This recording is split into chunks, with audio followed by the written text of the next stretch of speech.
Hello and welcome back to State of the Division, this time bringing you UFC 306, straight from Vegas and straight from the Sphere. A technological marvel for anyone in the media industry, and an odd place to hold a sporting event if you ask me.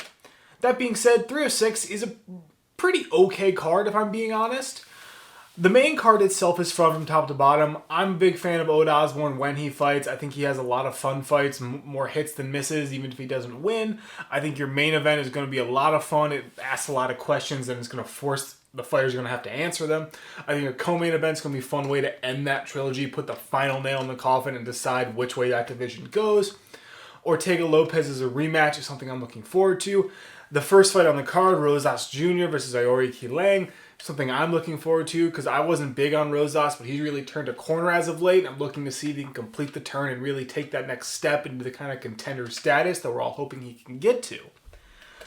All that being said, those are kind of the things that stick out to me. This is still a pretty okay card.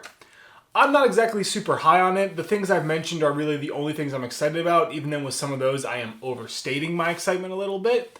But UFC 306 looks to be interesting. It's going to force some fighters to answer some fun questions. And I think coming out of it, it's going to be an interesting card. So as always, let's take a look at the first fight on the card, the early prelim, after the housekeeping and the butcher's bill, of course. First, the housekeeping. I went 8-4 on UFC 305, which is my best record in a while, bringing my overall record to 71, 42, and 2, which means there's an outside chance I can crawl my way to sniffing 100 correct predictions this year. It's not going to happen if we're being honest. If we're looking at the butcher's bill for this card, at the time of recording and the time of writing, there is only one person on the card, which is a marked improvement from previous ones. Kevin Borjas is out of this fight against Edgar Chairez, who will now face Joshua Van, a major step up in an opponent if you are asking me. That being said, let's get on to our early prelim.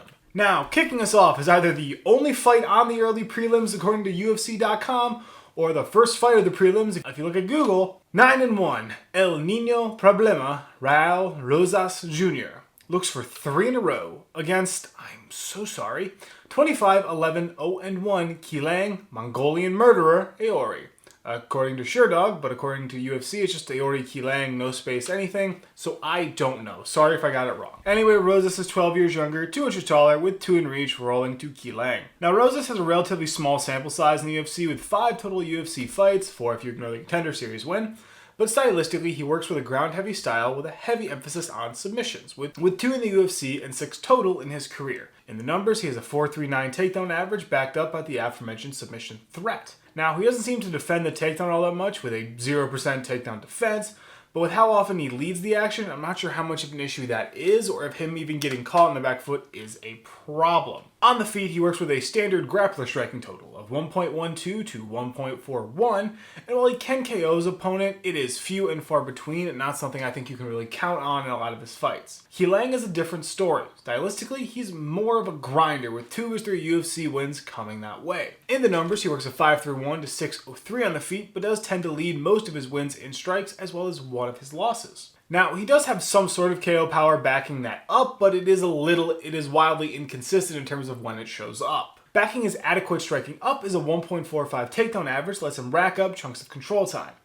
Despite his ability to stack takedowns, he's also able to be shut out, with several fights having him landing 0 takedowns or simply being outpaced by his opponent on the ground. Vegas likes Rosas, and I will agree. Qileng is okay overall, but he seems to really struggle with mass takedowns. And given that Rosas likes to lead the action when it comes to going to the ground, I expect him to shoot several takedowns. And I think that's going to put pressure on Qileng in an aspect of the fight that he doesn't excel at. And if Rosas can get him to the ground, I think Rosas can control him or at least rack up control time on the ground. So I just see the better path to victory for Rosas Jr. than I do Qileng. I think Qileng can win. I just think his path to victory involves keeping it on the feet and letting the fight go the distance and dragging it out like he likes to do. But the longer he drags it out, the more chances he gives Rosas to get him on the ground and put him in submission.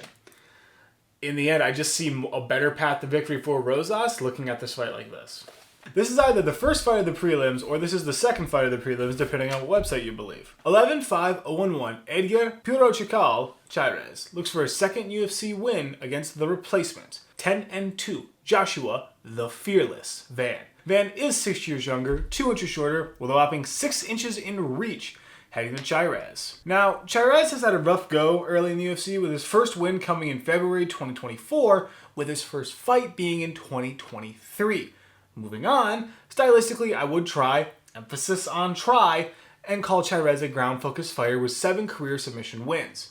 However, Chairez has 0.00 takedown average in the UFC and only a 41% takedown defense, where he's been taken down in every one of his UFC fights. So he seems to want to play off his back, but has been dominated in turn by other ground-focused fighters. In the striking, he works at 269 to 4.10, which isn't great, and has only led strikes in 2 fights.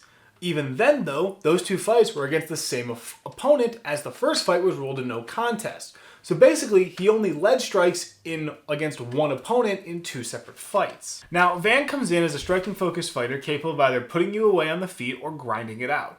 He rocks an 8.55 to 6.34 in striking, with 6 career KO wins and 1 of those in the UFC, which does highlight his high output style, where he pushes a high pace and is able to go the distance working that pace. Now, as always, there is some danger on the feet in terms of being finished, with his most recent loss coming that way. That loss also being his only career KO loss. He does back up his striking with a 1.20 takedown average, and while it doesn't result in huge chunks of control time, it does its job as a disruption and recovery tool. Vegas likes Van, and I will agree. Most of this comes down to the fact that Chairez doesn't like to push the takedown action. He doesn't want to be the one to lead the fight to the ground, which might not be a problem, but I don't think Van's going to want to go to the ground either. I think Van's going to want to stay on the feet and push his advantage there, an advantage I think he knows he has. I think he has more power, I think he has the better output and the better pace on the feet, and seems to be much more comfortable fighting on the feet. He lands more than he gets hit, and while Chairez might be able to win or take the fight to the ground, I think Van's able to survive or negate most of it and escape mostly unscathed in turn. In the end, I think Van just goes into this fight as the better striker and has a competent enough ground game to negate a lot of what Chairez is going to try to do. 11-1, Yasmin Jauregui looks to get a streak going against 14-4, Esquandahina Souza. Jauregui is 5 years younger, with either 1 inch in height in favor of Jauregui or dead even across the board, with reach being 1 inch to Jauregui.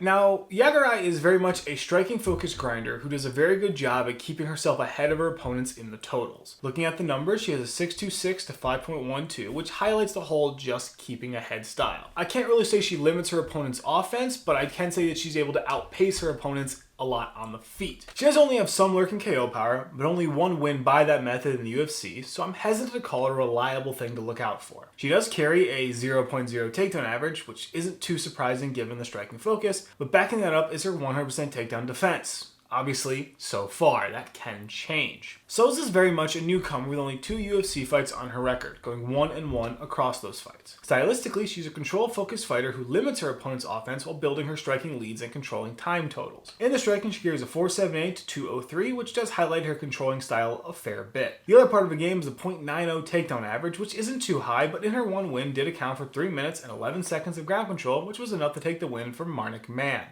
Vegas likes Jauregui by a heavy margin, and I will agree. Now, neither fighter seems to want to go to the ground too much, and if it does go to the ground, I give the advantage to Souza. But as I've looked at this, both fighters seem to want to stay on the feet, and if it stays on the feet, I'm going to give the advantage to the higher output of Jauregui. Souza likes to limit offense, yes, but I think Jauregui's high output is still going to be able to keep up with a lot of Souza and prevent her from slowing her down too much, at least being able to keep up and possibly take the lead. I don't know if KO power is really going to play a role in this, but just looking at the numbers, Jauregui just has a higher output than Souza, and I think that gives her a slight edge in terms of building that striking lead total and going the distance in the fight. And the fight with more strikes, you have a higher chance of winning. 15-2, Manuel El Loco Torres looks to stay perfect in the UFC against 15-5, Ignacio La Joala Bahamondes. Ignacio is 2 years younger, 4 or 5 inches taller depending on which site you follow, with 2 inches in reach, also heading his way. Now, Torres has been a finisher in the UFC, ending each of his 4 fights in the first with 7 total KO and submission wins in his career. In the UFC, he has trended more so as a striker, finishing the fights on the feet with a fairly varied striking style, mixing in elbows and some explosive power. In the numbers, he works an 8.14 to 3.15, which highlights how he starts quick and tries to put the fight away even quicker. His ground game is honestly a little similar with a 3.26 average, highlighting how quickly he goes for the takedown and how aggressive he is when the opportunity arises, as he hasn't shot a takedown in all of his fights. There also is a submission game, but as he has mostly been focused on the feet, I don't know what to expect from it in this fight. I know it exists, I know he can land it, but I haven't seen it in the UFC so far. Ignacio is more of a kill or be decision fighter, with all but one of his UFC wins being a finish or submission, and his 2 losses both being decision. Now in the striking, he does carry dynamic style, working in kicks in the traditional MMA striking, and numbers wise rocks a 7.15 to 4.38. And while these numbers are comparable, one difference I did notice was that his fights do tend to go longer, a good majority of the finishes coming later in the third. When it comes to the ground, he does roll with a solid 0.00, in turn carries an 85% takedown defense, however, and the ability to weaponize his defense at times for submissions. Vegas has it close, but does give a nod to Torres, and I think I will agree. Now both fighters can win this fight, both are kill or be killed kind of fighters, both like going for the finish, both prefer going for the finish. But what gives the edge to Torres in my mind is how he likes to start early and start hard early. He likes to go out for these quick striking total leads, start racking up points, racking up damage very quickly in that first round. Ignacio likes to go longer, and I think going longer in this fight, we're going to start taking a lot of damage quickly. Feeling out your opponent and moving slow is going to work against you here, and it's going to give Torres more chances to put it away or even take the first 2 rounds, just have to survive the third. Both things that would work against Ignacio if he's trying to win this fight. So in the end, because of that, I'm going to give the nod to Torres here. Ending off these prelims, 15-7, Irene Aldana looks for 2 in a row against 11-2, Norma, the immortal Dumont. Dumont is 3 years younger, 2 inches shorter, with reach being a whole single inch in favor of Aldana. Aldana is a very well-rounded fighter with a lot of finishability, 3 of her last 4 wins ending that way. Now, striking is a little odd in terms of the numbers, but part of that are a few lopsided losses where she was outstruck. 142-41 and 154-69. That being said, she carries a 5.24 to 6.33 in striking. And with this, we see that she doesn't pull away all that often, but keeps a narrow lead with her power often being a decider, with her strike variety adding an additional wrinkle. And with her takedown, she carries a 0.16, which does speak to the situational and reactionary side of it, and how other fighters, like Amanda Nunes, were or are able to overpower her on the ground and take control of the fight that way. Dumont has been on the hot streak as of late with 4 consecutive wins. And stylistically, she very much has been a ground-focused grinder, where she slows the fight down and limits her opponent's ability to mount offense. Rolls a 1.91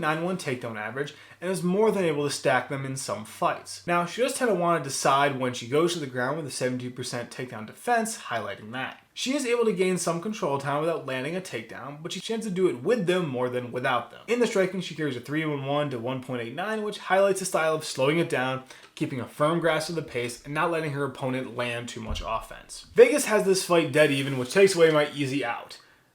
But in the end, I'm going to run with Dumont. Very much this is driven by my ground game bias, and I think fighters that push hard on the ground game have an advantage in a lot of fights. Dumont is a ground-focused fighter, and we've seen Aldana get dominated on the ground before. Do I think Dumont's as good as Amanda Nunes? No, but I think Dumont has a very good ground game, and if Dumont gets her down and is able to dominate her even close to how Nunes did, I think Aldana's in for a long night of having to fight for her life on the ground, and that just gives Dumont points. That just gives Dumont control time, all things that look good for a decision, or she might even be able to work for a finish. Who knows? I just think Dumont's ground game gives her the edge here. Kicking off the main card, which feels odd to say this early into the script, 16-2, Ronaldo Lazio Rodriguez looks to get his 2nd UFC win against 12-7-0-1 owed the Jamaican sensation Osbourne. Rodriguez is 7 years younger, with either dead even height or 1 inch rolling to Osbourne, with reach being 8 whole inches in favor of Osbourne. Rodriguez is very much a newcomer to the UFC, with 1 Contender Series fight that he lost in 2020, and his first win in the UFC in 2024 against Dennis Bondar. That being said, he looks like a finisher with 7 career KO wins and 5 career submission wins. And with that, you tend to see him working into the 2nd or 3rd before getting the finish. Now, his UFC numbers are a little weird, with a 2.0 to 3.56 in striking, showing how he hasn't taken the lead and had to fight from behind for most of the fight. Obviously, his power can be an equalizer, but I can't really tell if these are the outliers or the UFC norm. The ground game is very similar, as he lost by unanimous decision in the one UFC fight where he led the takedowns, but in the one where he was taken down 4 times, he won by submission, because that makes sense. Osbourne's a little odd to nail down stylistically, but I think I will call him a killer be killed sort of fighter, despite the fact his most recent win was split decision. But his striking numbers do kind of show this, with a 3.46 to 4.44 in striking, where he'll be outstruck, but his power and timing allow him to hang in the fight and take the win with one shot or a series of swarming shots. Striking is backed up by a decent takedown average at 1.27, and something he has used to make up for a striking deficit in order to take the win. Vegas likes Rodriguez by a narrow margin, and I think I will disagree. Partially this is favoritism because I do like Osbourne for some reason, but on the other hand, Rodriguez's last fight, he won against Dennis Bondar. We've seen Osbourne be longer in the UFC, take on higher level competition. We've seen him hang around longer despite his wins and losses. And having that experience in the octagon is something I'm going to give more value in this fight, because I think both fighters are similar. And I don't have a lot of numbers to go off of for Rodriguez, which makes me give the nod to Osbourne, who I have more numbers for, I have more comparisons for, and I've been able to see more of a UFC record of proven wins or proven skills in that octagon versus what I have for Rodriguez. 15-1, Daniel Golden Boy Zellhuber looks to keep rolling against 13-1, Esteban El Gringo Ribovics. Zellhuber is 3 years younger, 3 inches taller, with 8 inches in reach, also going his way. Zellhuber very much seems like a striking-focused grinder who pushes the pace and builds the sizable striking lead while keeping his opponent's offense limited. I don't really know how much explosive or dynamic elements their striking mix is in, but I can at least say the ability to match their opponents so far and keep themselves one step ahead. In the numbers, he carries a 5.86 to 5.06 in striking, which highlights how it's very much just keeping a slightly faster pace over his opponents. He does have a submission game as well, with a win over Christos Giagos. That did not really seem to involve his .22 takedown average, which has only shown up in one of his UFC fights. Ribovics is more of a finisher with 7 career KO wins and 2 of those in the UFC. He carries a 6.20 to 3.49 in striking, which has highlighted his tendency to push the pace and drag his opponents into the deep end where he can dance around with them. Striking style is also fairly dynamic, with explosive power always posing a threat. There is some semblance of a .93 takedown average, which can be used with decent success depending on the opponent, not to mention some submission ability. Vegas rolls with Zellhuber by a decent margin, and I think I'm going to disagree. My main thing here is that I like Ribovics' dangerous finishing and quick start style on the feet. I think on the feet he takes the edge. If it goes to the ground, I think the fight can flip in a heartbeat going to Zellhuber.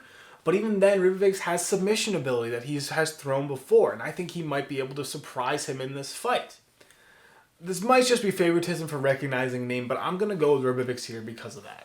16-3-0-1, Brian T-City Ortega finally takes on 25-6, Diego Lopes in the fight that should have happened on June 29. Lopes is 4 years younger, 2 or 3 inches taller, with 3 in reach, also going his way. Brian Ortega is very much a killer be killed fighter, with only 2 of his UFC fights ending in something other than a finish. And while he can finish by strikes and packs dynamic style, he is more so known for a very effective and dangerous ground game coupled with the submission threat at every turn. Taking a look at striking first, he works a 407 to 654, which does show how he can be outstruck handedly, 214 to 88 against Volk, and 290 to 110 against Max Holloway, but is able to use his power or ground game to come back into a fight and take the win. Speaking of that ground game, he carries a 1.17 takedown average with an average of 1.2 submissions attempted per 15 minutes. Now, he doesn't have to lead the action on the ground and has been able to throw submissions and land some without initiating the takedown, but does tend to lead that action in most of the fights. Lopes is very much a similar fighter, with all but one of his UFC wins coming by finish, and the only one that wasn't was the last-minute replacement Dan Ige. Comparatively, Lopes is more of a striking-focused fighter with a 3.24 to 4.08 average, though some of that may be due to early losses where he was outstruck heavily. But backing up his current striking trend is some dangerous KO power coupled with some nice speed and an ability to sustain the pace throughout the full fight. On the ground, he works a .33 average, but it very much seems to be a matchup or recovery tool. His submission ability is something he can use and does not need the takedown in order to throw that submission. Vegas likes Lopes, and I think I'm going to take the long shot here.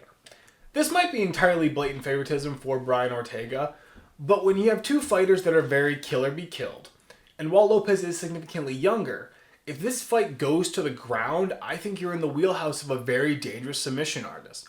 someone who almost put Volkanovski away, someone who has gotten a lot of fighters on the ground and wrestled them into submission or taken huge chunks of control time. If this fight stays 100% on the feet, I think Lopes will have a much easier time winning. But that being said, I feel like this fight's going to go to the ground at some point, and once you're on the ground, I think you're in Ortega's wheelhouse. So in the end, I'm going to pick Brian Ortega and count on him for the upset here. For the co-main event, 16-3-1 champion Alexa Grasso looks to end the trilogy against 23-4-1 Valentina Bullet Shevchenko. Grasso is 5 years younger with dead even height and reach across the board. Grasso is very much a grinder who keeps the fight under hold control, limiting her opponents and racking up chunks of control time as the fight goes on. Now, she does have submission ability, but it's not super consistent, more of a lurking threat. In striking, she carries a 4.67 to 3.96, which does highlight a solid striking style, but something that is functional most of the time and sets her up for her ground game or to just dictate a pace. On the ground, she has a 0.41 takedown average, but that doesn't really highlight how she's able to take control of a fight by reversing position or defending it and going from there. Shevchenko is more of a finisher with a preference for the feet and a quick pace and aggressive striking style. Numbers-wise, she works a 3.28 to 2.11, which does highlight how in her losses she can be overwhelmed or matched on the feet, which leaves a problem for her game. Her knockout power and aggression oftentimes prevent her opponents from taking control of the fight.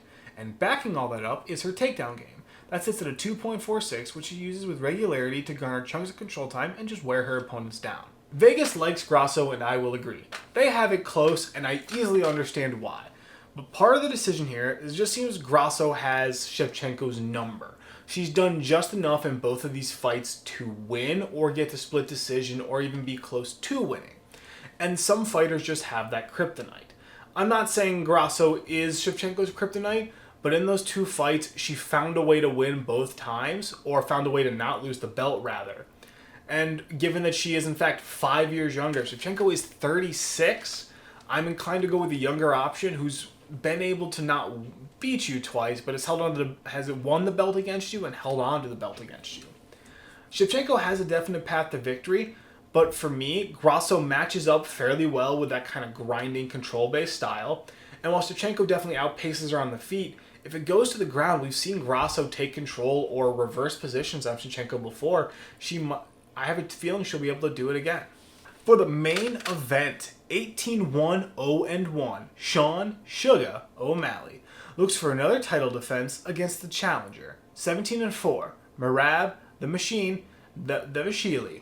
I'm sorry. O'Malley is 4 years younger, 5 inches taller, with 6 inches in reach, also going his way. O'Malley is a fairly simple fighter to summarize. He's a striker and a finisher. He makes very good use of his reach and is able to pick his shots very well. Now, I wouldn't call him a power puncher, but he's definitely able to catch his opponents and put them away in any round. In the numbers, he has a 7.63 to 3.52, highlighting how he's able to utilize his reach and minimize the damage coming back his way. Now, he does have a 0.35 takedown average, but hasn't landed a takedown since December 1st, 2017, so I'm willing to say it's very situational and a recovery tool over any sort of consistent part of his game. Merab is almost a complete opposite fighter.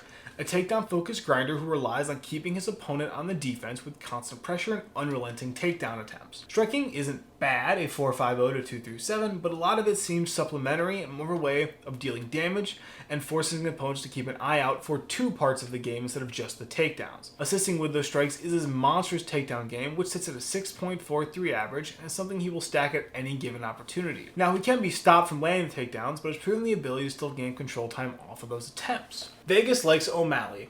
I easily see why. And once again, I wrote Decide Live. I think, sitting here, I'm going to go with Vegas and I'm going to pick O'Malley. I've picked against O'Malley a few times now, so I'm kind of trying to get back on the right track here. But while Merab has a super heavy takedown game, he shoots a lot of them, the 6 inches in reach, and O'Malley's kind of general evasiveness give me pause. I think Merab can definitely get him down for a round or two, but I think the longer you go into this fight, Merab's cardio is not going to give, but O'Malley's going to be able to adjust and find ways to counter Merab's endless forward marches. And I don't think Merab beats him on the feet, because I think O'Malley's got the style figured out and enough range to sort of effectively counter what Merab wants to do on the feet. So if Merab wants to win, he's going to have to have a very good performance that I don't think we haven't seen from him in a little bit. That being said, that's UFC 306.